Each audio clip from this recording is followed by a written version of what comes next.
If you want one of the easiest builds in the game where you literally have to do nothing, this is the build for you. I'm not even gonna lie, I honestly don't like this build a lot because you don't really have to think at all when you're playing and the game just does everything for you. This is a build that will take advantage of Strand. I know when Strand was announced, a lot of people were upset because it wasn't our new poison subclass because everyone wanted that to pair with what we're running in the build today. But it is safe to say that Strand is by far the best subclass you can pair with the poison build, and I hope to explain everything why in this video. But hey, are you in the market for a brand new gaming PC? Well, look no further than my custom line to Apex gaming PCs. All of these are price optimized to run Destiny 2 at a great performance, and you can completely customize it the way you want to if you would like to swap anything out. All the links that you'll need are in the description of this video, and remember that you can save up to $250 when you use code REST at checkout. But alright, let's jump right into it, and before we jump into our subclass, let's start off talking about the main part of the build, and that is Osteostriga and pairing that with Necrotic Grip. So if you don't know the way either of these work, essentially Osteostriga is going to make it when you kill an enemy, they will spread poison, and that poison can kill another group of enemies. Now what's really cool about Osteostriga is that it actually does track enemies, and with this catalyst, if the poison final blows kills enemies, it will return ammo to the magazine, so you don't really ever have to reload the gun. And on top of that, you can get up to around 100 rounds in this thing, which is just ridiculous. Now the way Necrotic Grip works is when you get a melee kill, you will actually apply poison to an enemy, and when that enemy dies, it will then spread poison. But what's cool about Necrotic Grip is that this poison will actually continue to spread if it keeps getting kills. It never stops, and if there's a target around, it will continue spreading that poison. So the synergy between these two is the fact that the Osteostriga kill poison actually does indeed work with Necrotic Grip, so you're essentially being able to make that Osteostriga spread that poison just like Necrotic Grips non-stop until it just does not find an enemy. So that alone is already extremely strong, but obviously once you play into your subclass and your mods, it can get even better. So let's start off talking about our subclass, and we're going to be running Strand. Now the aspects we're going to be running are Mind Spun Invocation and Weaver's Call. Now Weaver's Call honestly doesn't really do a lot for this build. When you cast a Rift, you can just put Threatlings down. That's about it. It's really not much I can go into it.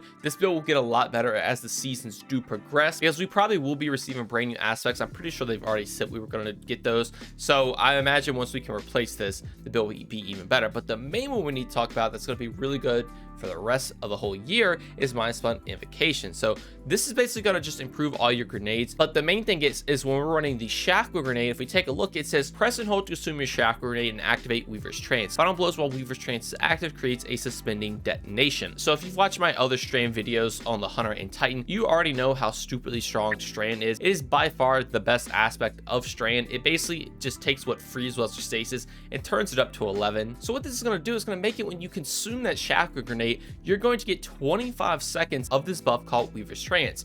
Every single kill you get while you have this buff active will suspend enemies. You heard that correctly. When your gun gets a kill, it will indeed suspend an enemy. Now what is really cool about that is the fact that Osteostriga, when it's spreading that poison, all those poison are going to count as weapon kills. So that means all the spreaded poison will also be suspending enemies. So you have a constant chain of suspend, and then while they're suspended, they'll die to poison, and then that kill will then suspend another enemy, and while also spreading the poison, that poison again will kill another enemy, suspend, spread poison, and it is just a constant chain reaction, and your primary weapon can literally take on whole rooms of ads just with this alone. Now it also does not end there, because obviously we haven't gotten to our fragment yet, but we need to also talk about our melee ability, Arcane Needle. So this is sling a woven needle that will embed your target, unraveling them. Activate your melee ability again to chain up to 2 additional attacks. So what is really cool about this melee is what it is doing is going to unravel your targets. As it said in the description, it's going to embed in your target and unravel them. What this does is when you're doing damage to them, you're essentially going to have all these little green nanites, kind of like Osteostriga, fly around, and the more you do damage to whatever they attach to, the more they spread. So as you can already tell with everything else spreading, if you do throw this on a target and then start doing damage to them, you will now just start to have unraveling spreading everywhere, with the poison and suspend constantly causing a chain reaction, and you literally only have to get 1 to 2 kills and everything in the game just dies for you. Now, thing to note about Arcane Needle, if you do end up getting a kill on a lower tier target, you won't get this unraveling effect, but honestly you really don't need it. But in harder content, you're always going to get this unraveling effect, and just be sure to always throw it on a boss or a major target and start doing damage, and you're just going to see everything start to die. Now the super from Broodweaver's Needle Storm, you obviously can't swap this out for anything, but I do want to mention this actually is a fairly good super. It does a hefty chunk of damage even on its own if you don't have anything playing into it. So definitely save this for a boss or if there's just a major target anywhere, because it is a one and done super. But now getting into fragments, we're going to be running Threat of Mod. So defeating suspended targets grants class ability energy. Now the reason I'm running this is because it's kind of going to be the survivability of the build. There's really nothing else that you want to run. If you want to maybe try something like Threat of Isolation so you can also sever enemies, that could be pretty cool, but it's really not that needed. So this just means now when you're suspending everybody with Mind Splint Invocation, you're also just getting a bunch of class ability energy back, which again, you can use your Healing Rift for survivability, and I guess you can also throw your extra little threatlings out there, which is pretty neat. Now, we're also going to be running Threat of Warding, so pick it up and overpower grants Woven Mail. So the survivability comes with this build is basically suspending everything, but now also when you pick up orbs, which you will be generating all the time, you'll get a 60% damage reduction, which is just absurd. Now we're also going to be running Threat of Generation, so dealing damage generates grenade energy. This is obviously a no-brainer since you have so much damage going around from all the chain reactions you're doing. This is just going to pretty much instantly give you your grenade back. Again, you have 25 seconds of this Weaver's Trance, so within that 25 seconds, this fragment is going to help you just get that cooldown back so you can have permanent uptime on Weaver's Trance, and you can always consume your Shackle Grenade all the time. And then finally, we're going to be running Threat of Continuity. Suspend, Unravel, and Sever effects applied to targets have increased duration. So this is going to help out with two different aspects. Obviously, when you're suspending targets, that will last a little bit longer, but also that Unravel from your Arcane Needle will also last longer, which means you can spread that even more. If you do swap out Threat of Mind for something like Threat of Isolation, that will also improve that as well. But again, that's totally up to you, and this is just the setup I like to run with it. Now for stats, definitely go with 100 resilience and 100 discipline. You can definitely try to get as much strength as you want to, so you can definitely keep your Arcane Needle up as much as possible. But discipline is super important because you always want to have the Shackle Grenade on standby so you can always proc Weaver's Trance. So what's really cool is Shackle Grenade will also stun unstoppable champions if you need to use it in a dire situation for that. And now the cool thing about this build is that it doesn't really require much artifact mods. Literally nothing in these other columns over here do pretty much anything for you, so this means you could take it into next season and pretty much run this exact same setup. The only thing it's really doing anything for me is something like authorized mods grenades. It's just going to reduce the cooldown of my grenade mods, but you don't even really need this if you just play into your energy correctly. I guess the only real thing is Overload SMG is good this season because that does give Osteo's Trigger a way to stun champions, so that means you're going to have Overload and Unstoppable covered, but you can obviously swap things out like your special weapon to swap anything else for anti-barrier. But speaking of other weapons, I just run a Blinding Grenade Launcher. You don't really need to run a special weapon unless you just want something for some extra DPS. Your Osteo's Trigger pretty much kills every single minor, major, anything in the game. And then for boss, just run whatever bossing DPS weapon you want to run as well. Right now, I just have a Red Heron equipped. But what is cool, if you can get a gun with Disruption Break, you can actually shoot them, their shield will break, and then your Osteo's Trigger will do even more damage than what it already can do. Now, getting into mods, this is the setup I'm running. If you all would just like to copy it down really quick, I know some of y'all don't want the super in-depth description, so this is the screen if you just want to copy down exactly what I'm running. But getting into that super in-depth description, we're first off going to be running a kinetic siphon. So this will create an overpower on rapid multi-kills with a kinetic weapon. So essentially, Osteo's Trigger now can create orbs, which is going to be really good for a lot of different reasons we've already talked about, and we're going to get into even more reasons here in a second.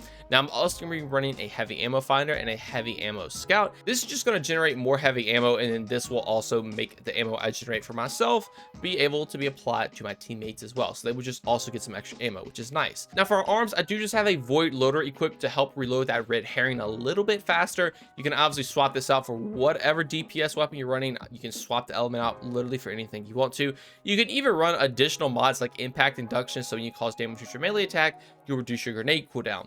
Now, you don't have to if you don't want to. I just like to have that extra DPS ready just to get that reload speed up. But again, you just run kind of whatever you want to, because I am personally going to be running a Font of Vigor. You might not need this, but for me, what this does is when you gain an armor charge stack, you'll get some strength. Now, if you only have one of these mods equipped, that is going to be a plus 30 bonus to that specific stat while you have an armor charge. And if you remember earlier, and as you see right here, if I move my camera a little bit, I do have only 72 strength. So since I'm running this armor charge mod, that means I will now get that 100. So I have 100 resilience, 100 discipline, and 100 strength. You may not need this. You might have some better armor. You can swap this out again for literally whatever you want to. It is just all up to you. If you need more grenade energy, take Font of Focus. Now for the chest piece, the only main thing you really need is charged up. So this will increase your armor charge stack by 1.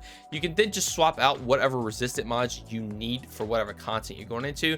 If they do all arc damage, put double arc on. If they do arc and solar, put arc and solar on. Just, it's whatever you need. Just be sure to be aware of whatever enemies you're fighting. Now for boots, we're also going to be running a recuperation. So this is going to replenish some health when I pick up an orb of power. Obviously, since my Osteo Sugar is making orbs all the time, that means now every time I pick them up, I will be getting health and I'll be granted armor charge, alongside also being able to be granted woven mail, which is that 60% damage reduction. So picking up an orb gives you so many benefits. It's really good for your survivability. It's really good for your offense as well, because once we have those armor charges, we're obviously going to have that plus 30 to strength, so we can spend our arcane needle more, but we're also going to be running kinetic weapon surge. What this is going to do is give you a damage bonus to your kinetic weapons. I'm going to be slotting in 2 of these. The max you can slot in is 3, but I don't have enough energy to do that. If you want to go full on 3 to get the max damage, you can, but 2 should be way more than enough. So this is just going to make Osteo Sugar even better. Now finally, I am going to be running a time dilation, so every armor charge I pick up will last just a little bit longer. It will actually bump it up from 10 seconds to 15 seconds, and since I will have 4 armor charges, that means I have a total minute of armor charge to play around with. That means I'll have a minute of extra 30 strength, and I will also have a minute of extra damage for my Osteo Sugar, which is really, really good. And then for my final mod, I do have an outreach equipped, so this will reduce my melee cooldown when I use my class ability. Now, if you remember, I am going to be running Threat of Mind specifically with this build, so when I defeat suspended targets, I'll get class ability energy. This just means I can kind of spam the rift a little bit more, then also spam those threat lanes. But on top of all of that, I will now even get some extra melee energy, so again, I can keep that arcane needle up if I do need to use it for a boss or just any at clear scenario. But that is pretty much the build. As a roundup, I'm going to be honest with you, it really doesn't matter much in what you're doing. You can kind of take whatever mods, and like I said, the artifact mods don't really matter either.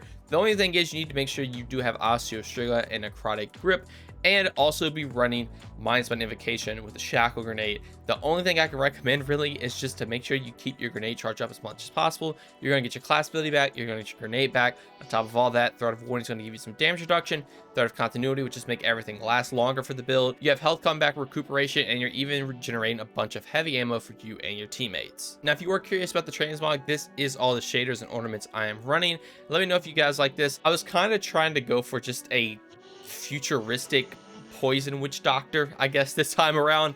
I think it looks pretty cool. I am taking advantage of some of the new armor. I could have slotted in a ornament for the necrotic grips, but I'm gonna be honest, just the normal ones look so cool to me with the poisons. I don't know why you would run anything else, and it just plays so heavily into the actual look of the build. But all right, that's going to do it all for me. Let me know what y'all think about the build, and I will have a dim link to this in the description below. And if y'all enjoyed and learned anything new, consider subscribing and drop a link to turn notifications on. Also, if you'd like to join my Discord or follow me on any of my socials, all that will be linked in the description as well. But just know watching this video is way more than enough, and that every single bit of support from you all is truly appreciated. Thank you all so much for watching this one, and have a great day. Peace.